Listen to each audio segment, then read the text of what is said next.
मु विजय कुमार बोईते ये अंचलवासी देखो आज्ञा बर्तमान ये जो पेट्रोल पंप नायर आपको नंदीघोष पेट्रोलियम ना दे कि गोटे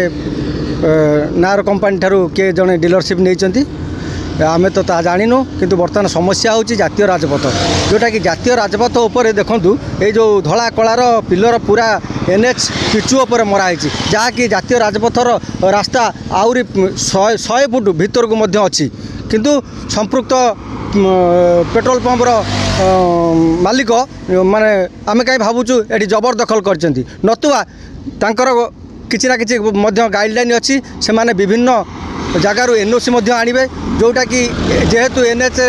ये अच्छी एनएच ठारू आणवे लोकाल आईआईसी ठारू आणवे कलेक्टर ठारू आणवे संपृक्त जेहेतु यहाँ जगाबाड़ी जिनस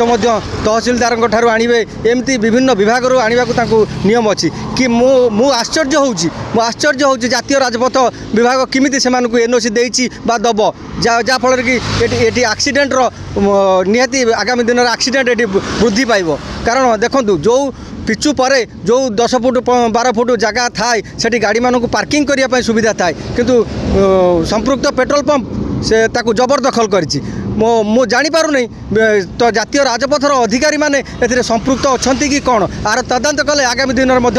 जना पड़ो किमिति से पिचु उपर आसिकी ताकू पक्षे दुर्घटना बढ़िबो एवं आमे अंचलवासी आगामी दिन में बहु असुविधार सम्मुखीन हबू जहाँफल कि से जो रास्ता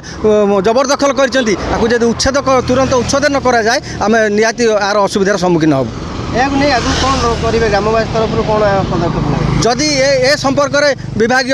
अधिकारी जातीय राजपथर अधिकारी किंबा जिलापाल महोदय कौन कार्यानुष्ठान ग्रहण न करती आम अंचलवासी आ उपर नहीं आंदोलन करूँ।